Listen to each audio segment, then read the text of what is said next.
Good morning বন্ধুরা, আরও একটা শুভ সকালে সবাইকে তোমাদের স্বাগত। আমরা এখন আছি মাওলিংডং ভিলেজে, যেটা হচ্ছে এশিয়ার সবচেয়ে পরিষ্কার পরিচ্ছন্ন গ্রাম।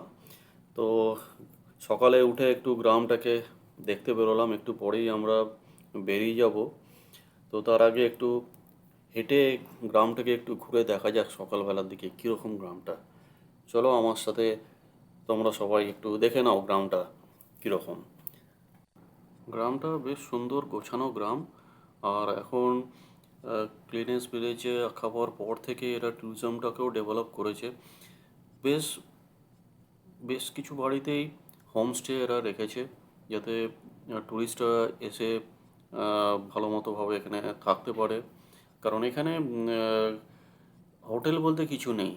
তো যেহেতু এখানে ট্যুরিজমটা গত কয়েক বছরে বেশ ভালোই বেড়েছে, তো এখানে ওরা হোমস্টেটা গ্রামের থেকে শুরু করেছে প্রায় সব বাড়িতেই। তো তাদের একটা ইনকামের একটা রাস্তাও হয়ে যাচ্ছে। আর ট্যুরিস্টরা এসে এখানে ভালো করে থাকতেও পারছে, গ্রামটাকে ঘুরে দেখতে পারছে। যাই হোক, এটা একটা খুব ভালো সাইন যে একটা ট্যুরিজমটাকে ডেভেলপ করেছে এরা। এই আর একটা বাইক দেখা যাচ্ছে এখানে হোমস্টেতে দাঁড়িয়ে রয়েছে। তো বেশ ভালো। আমাদের পাশে আর একটা যে রুম ছিল, সেখানেও একজন কাপল এসছেন ওখানে, তাও বাইকার। বেশ ভালোই লাগছে গ্রামটা ঘুরতে, সুন্দর সাজানো গোছানো গ্রাম। তো যাই হোক, গ্রাম দেখতে দেখতে আমরা নেক্সট আমাদের জার্নিটা আমরা একটু ডিসকাস করে নেবো। এখান থেকে আমরা বেরিয়ে যাব তুরার দিকে। তুরাটা যেহেতু অনেকটাই, তো মাঝখানে কোনো একটা স্পটে আমরা স্টে করবো। এবার কোথায় করব সেটা এখনও আমরা ডিসাইড করিনি, কোথায় কীরকম হোমস্টে বা হোটেল আছে সেটা রাস্তায় বেরিয়ে আমরা প্ল্যান করব। তো দেখা যাচ্ছে আর একজনের বাইক এখানে রাখা রয়েছে, আমারও বাইক রয়েছে। আমার স্যাডেল ব্যাগ বাঁধাই ছিল, আমি খুলিনি, একটা রাতের ব্যাপার ছিল। তো এবার জাস্ট আমরা রেডি হয়ে নিয়ে এখান থেকে আমরা বেরিয়ে যাব মহালিঙ্গন ভিলেজ ছেড়ে।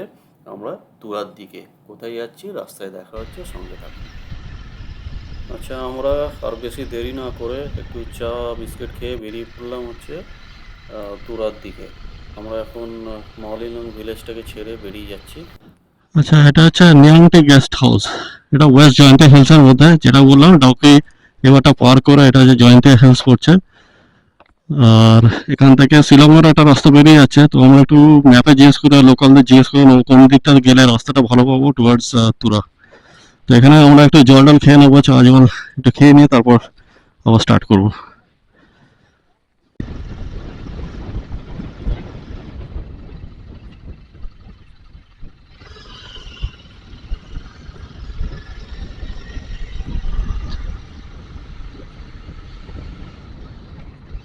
তো আমরা এখন হেডিং টুয়ার্ডস তুরা।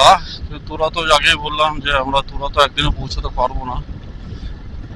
তো আমরা এখন আপাতত যে ডেস্টিনেশনটা ঠিক করেছি মাইলিম। মাইলিম এখান থেকে অ্যাবাউট 45 কিলোমিটার দেখাচ্ছে। তারপর মাইলিম থেকে এখন একটা টার্ন আছে, তো সেখান থেকে টার্নটা ঠিক করে জিজ্ঞেস করে তারপরে আমরা দেখবো কত দূর এখনো যায়। এখানে রাস্তা বেশ কিছুটা খারাপ, একদম বোল্ডার পাথর। আর একটা স্ট্রেচ পড়বে প্রায় 10 কিলোমিটার মতো রাস্তা, প্রায় ফার্স্ট গিয়ার ছাড়া আর যাওয়া যায় না এমন রাস্তা। আমার মনে হয় এটাই শুরু হয়ে গেল, কালকেও এটাকে পাস করেছি। শুরু হলো। আর কি করা যাবে, এটাকে ক্রস তো করতেই হবে। হ্যাঁ, এই রাস্তাটাই। এখন 10 কিলোমিটার চললো, দেখো এখন মিটার অডোমিটারে দেখা যাক।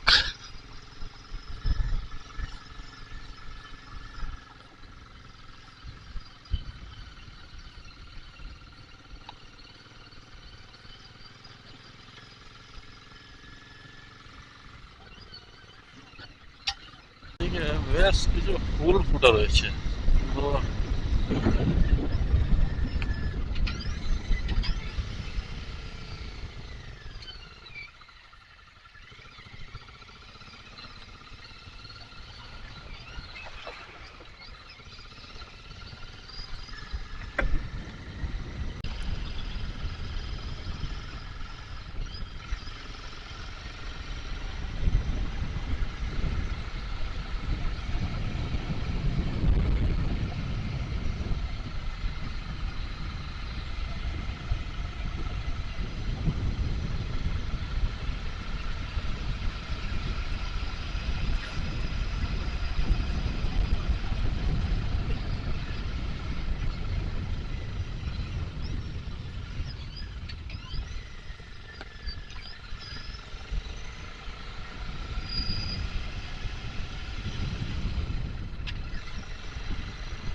লাইটিং কোট, এখান থেকেই একটা টার্ন লেফটে আছে যেটা হচ্ছে মিলিম হয়ে আমরা তুরাপিকের দিকে যেতে হবে। Sister, straight straight straight this way, Shillong, মিলিম this way and that way Shillong, huh? Okay, okay, ঠিক আছে, আমাদের লেফটটা নিতে হবে।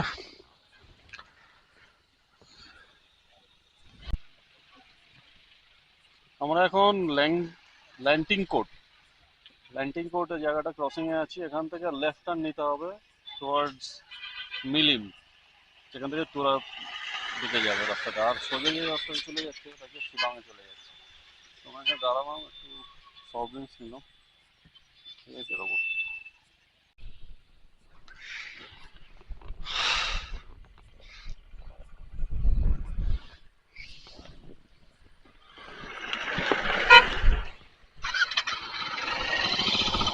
এই যে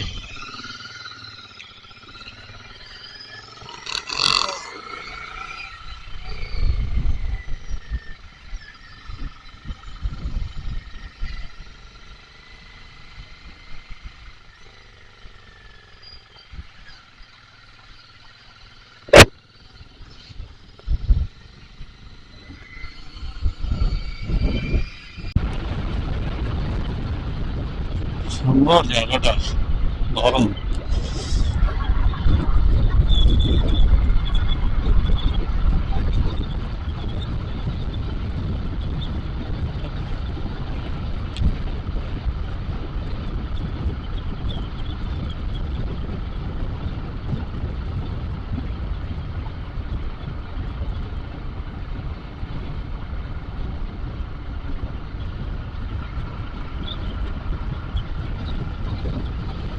NH 106।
মানে যেই আমরা 7 মাইল থেকে তুরার দিকে টার্ন দিলাম, 10-15 কিলোমিটার যাওয়ার পরেই একদম ঠান্ডাটা হঠাৎ করে কিন্তু বেশ বেড়ে গেল। বেশ ভালো ঠান্ডা অনুভব হচ্ছে, যদিও সূর্য এখনো দেখা যাচ্ছে বেশ মাথার উপরেই রয়েছে।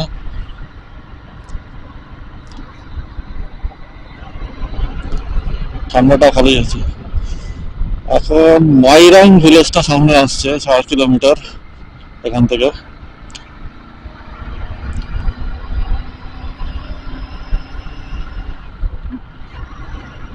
প্রথমে ভেবেছিল ময়রাং ভিলেজে স্টে করে যাবো, তারপর দেখলাম এত কিছুটা যখন সময় আছে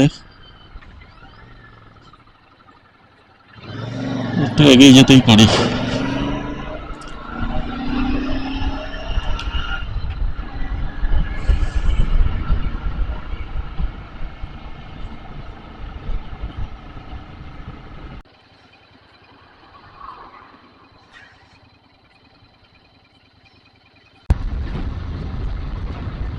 রাস্তা জুড়ে কাশফুল, একটা নদী গেছে আর পাহাড়, সুন্দর লাগছে দেখতে।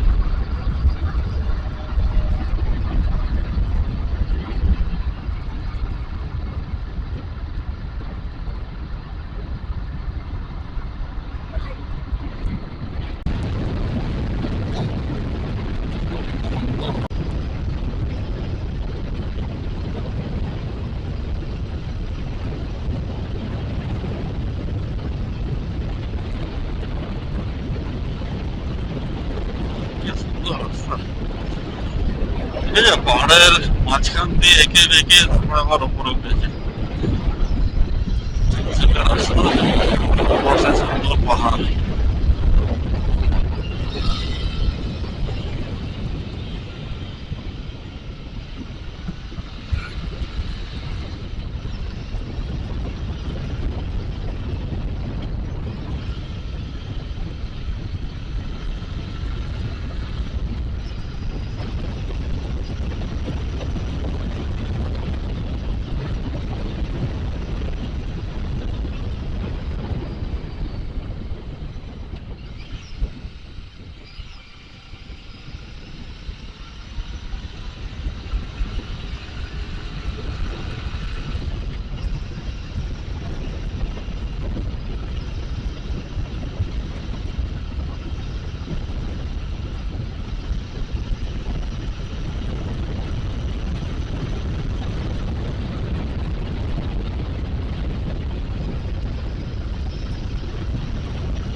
আমরা এখানে কিছু খেয়ে নি, এখানে অনেক কটা হোটেল মোটেল আছে।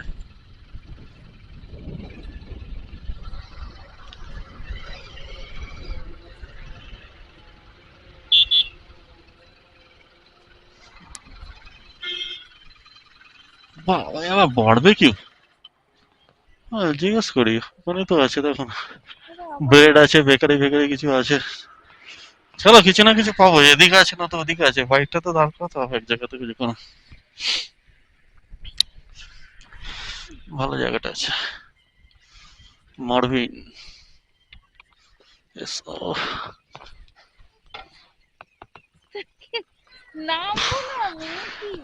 নামবে তো একবারে। চলো, আমরা খাওয়ার জন্য দেখছি মাউসিংয়া বলে জায়গাটা, সেখানে একটু আমরা একটু লাঞ্চই করে নিচ্ছি, মানে এখানকার লোকাল খাবার, বুঝতে পারছো, চিকেন রাইস।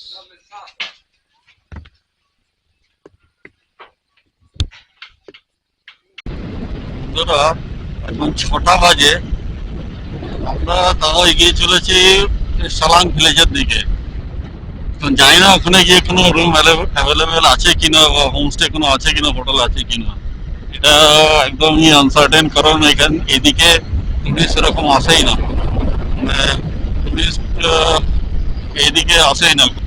আমরা যাচ্ছি জাস্ট ইস্ট টু ওয়েস্ট মেঘালয়টা কভার করার জন্য, আর ওদিক দিয়ে আমরা এক্সিট করবো মেঘালয় থেকে। তো এখন বাজে হচ্ছে 6টা, দেখে মনে হবে যেন 8টা 9টা বা 10টা এরকম বাজে, বা একদম গভীর রাত, বোঝার কোনো উপায় নেই সময়। তো যাই হোক, মোটামুটি আমরা টেনে দিয়েছি, আর ওইদিকে কোনো আগে কোনো সেরকম কোনো হোটেল বা হোমস্টে ছিল না, কারণ আগেই বললাম যে এটা এদিকে কোনো টুরিস্ট সেরকমভাবে কোনো আসে না। যাই হোক শালংটাকে একবার চেষ্টা করো। শালংটা মনে হচ্ছে একটা দেখে একটু বড় টাউনের মতো। দেখা যাক কি আছে। আর 10 মিনিটে আমরা পৌঁছে যাবো, গিয়ে তোমাদের আপডেট করছি।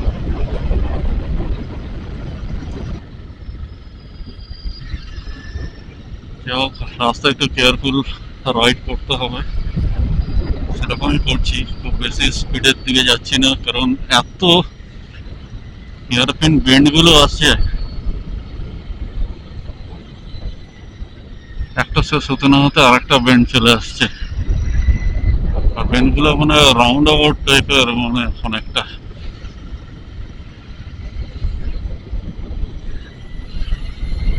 আর অনেকটা একদম সেমি সার্কেল থেকেও বেশি টার্ন নিতে হচ্ছে। তাই না, ভিডিওতে কতটা বোঝা যাচ্ছে চেষ্টা করছি সেটা ক্যাপচার করার।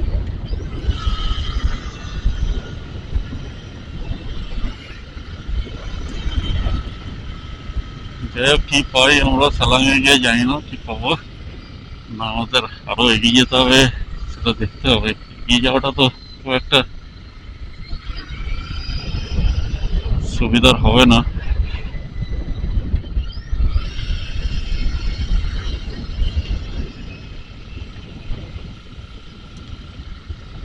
মা ফোন করছে বাড়ি থেকে, হয়তো চিন্তা করছে যে এতক্ষণ হয়ে গেল এখনো ফোন করিনি। হ্যাঁ, মাকে ফোন করে না একবার। তো বন্ধুরা, সালাঙে আর আপডেট দিতে পারিনি, কারণ অনেকটাই রাত হয়ে গিয়েছিল। সেই জন্য তো আমরা সালাঙে কোনো কিছুই সেরকম কিচ্ছু পাইনি, মানে কোনো একটা হোটেল বা কোনো গেস্ট হাউস তো নেই। তো আমাদের বাধ্য হয়ে আমাদের এগিয়ে যেতে হলো আরও কিছুটা। তো আমরা এখন রঞ্জিং বলে যে একটা জায়গা, তো রঞ্জিং হচ্ছে সালাং থেকে প্রায় তাও 15 কিলোমিটার্স মতো দূরে ছিল। আমরা সালাংয়ে দাঁড়িয়ে জিজ্ঞেস করলাম লোকালদের কি নেক্সট কোথায় গেলে আমরা হোটেল বা হোমস্টে কিছু পেতে পারি। তো ওরাই অ্যাডভাইস করলো যে আহ, এই রঞ্জিং জায়গাটায় কয়েকটা হোটেল বা আছে এরকম। তো যাই হোক, আমাদের আর কিছু উপায় ছিল না। রাত হয়ে গেলেও আমাদের আসতে হতো, তাই তখন আর কোনো আপডেট দিতে পারিনি। তো আমরা সোজা চলে এলাম রঞ্জিংয়ে। রঞ্জিংয়ে এসে আমরা যেটা দেখলাম, একটা গেস্ট হাউস মতো ছিল। সেখানে জিজ্ঞেস করলাম, সেখানে কোনো রুম নেই। তারপরে আমাদের আরেকজন লোকাল কোনো দোকানে আমি একটা জিজ্ঞেস করলাম যে কোথায় কী কী ব্যবস্থা হতে পারে। বললো যে এখানে একটা গভর্নমেন্ট একটা গেস্ট হাউস আছে, সেটা হতে পারে, কিন্তু তার জন্য পারমিশন দরকার। এমএলএ যে আছে লোকাল, তার পারমিশন দরকার। তো যাই হোক আমাদের চান্স নিতেই হতো, আমাদের আর কিছু করার উপায় ছিল না। তো আমরা গেস্ট হাউসে গেলাম, ওখানে যে কেয়ারটেকার আছে ওনাকে জিজ্ঞেস করলাম। তো কেয়ারটেকারকে জিজ্ঞেস করতে যথারীতি বললো না কোনো রুম তো বুক, সব রুম বুক আছে, মিনস কোনো রুম নেই। তো যাই হোক আমি বললাম যে এখানে কি এমএলএ আছে বা কার সঙ্গে কথা বলতে হবে, যোগাযোগ করে দিতে। যাই হোক, পাশে আরেকজন ট্যুরিস্টকে নিয়ে এসেছিলেন, ড্রাইভার ছিলেন আসামের। তো উনি একটু হেল্প করলেন, তো বললেন যে যে নাম্বার দিলেন কারোর সঙ্গে কথা বলতে। তো যাই হোক কথা বলে একটু ওনাকে রিকোয়েস্ট করাতে, যাই হোক উনি একটা বললেন যে ঠিক আছে। উনি একটা রুমের ব্যবস্থা করে দিলেন। যাই হোক মানে আমাদের খুবই মানে প্রায় বিপদেই পড়েছিলাম, কারণ ওই রাত্রিরে প্রায় ওটা 7:30-8টা, মানে ওখানে ভালোই রাত রাস্তায় দেখতে পেলে। তো যাই হোক উনি ব্যবস্থা করে দেওয়াতে এই একটা রুম পেলাম। এটা প্রায় বেশ ভালোই, মানে ভিআইপি স্যুটের মতো। যাই হোক আমাদের আর কিছু করার ছিল না। তা ওনাকে অনেকই ধন্যবাদ জানালাম। আর রুমটা যাই হোক আমরা সস্তায়ও পেলাম, মানে 1000 আর এরকম কিছু নিয়েছিল রুমটা, কারণ যেহেতু গভর্নমেন্ট এটা গেস্ট হাউস। যাই হোক এই গেস্ট হাউসটা উনি ব্যবস্থা করে দিলেন। তো আমরা এখন গেস্ট হাউসে আছি। খাওয়ার এখানে কোনো ব্যবস্থা নেই। আমাদের বললো আপনারা তাড়াতাড়ি ওই বাজার এরিয়াটা, মার্কেট এরিয়াতে গিয়ে কিছু খাওয়ার ব্যবস্থা করুন, আদারওয়াইজ সবই বন্ধ হয়ে যাবে 8টার মধ্যে। তো যাই হোক আমরা এখন এসে গেছি। এখন চেক ইন করে নিয়েছি অলরেডি। জাস্ট এবার আমরা বেরিয়ে যাব খাবারের জন্য, একটু দেখতে খাবার একটু নিয়ে এসে, কারণ অনেকটা রাইড হয়ে গেছে আজকে। রাত্রেবেলা অবধি আমরা রাইড করলাম প্রায় 7:30। তো তো এবার আমরা যাব, গিয়ে আমরা কিছু খাবার নিয়ে এসে আজকে দিনটা এখানে শেষ করব। তো ভালোই লাগলো, অ্যাডভেঞ্চারাস হয়তো নিশ্চয়ই হয়েছে, মানে এটা মাঝে মধ্যে হয়েই থাকে মানে বাইকার্সদের। বাট একটা কি মানে রাস্তায় বেরিয়ে পড়লে কিছু কিন্তু একটা ব্যবস্থা বাইকারদের হয়ে যায়, এটা কিন্তু ঠিক। তো যাই হোক, ফাইনালি আমরা একটা জায়গা পেয়ে গেলাম। এবার কালকে এখান থেকে আমাদের একটু আমরা এগিয়েও আসলাম তুরার দিকে। তো এখান থেকে বেরিয়ে আমরা কয়েকটা স্পট আছে আমরা জিজ্ঞেস করলাম। তো সেটা আমরা কালকে ডিসকাস করবো যে এখান থেকে আমরা বেরিয়ে তুরার দিকে যাওয়ার পথে আমরা কি কি স্পট দেখতে পাবো। তো এখন আর বেশি কথা না বাড়িয়ে আমরা একটু একটু খাবার খেয়ে আমরা রেস্ট নিয়ে নেবো। Good night.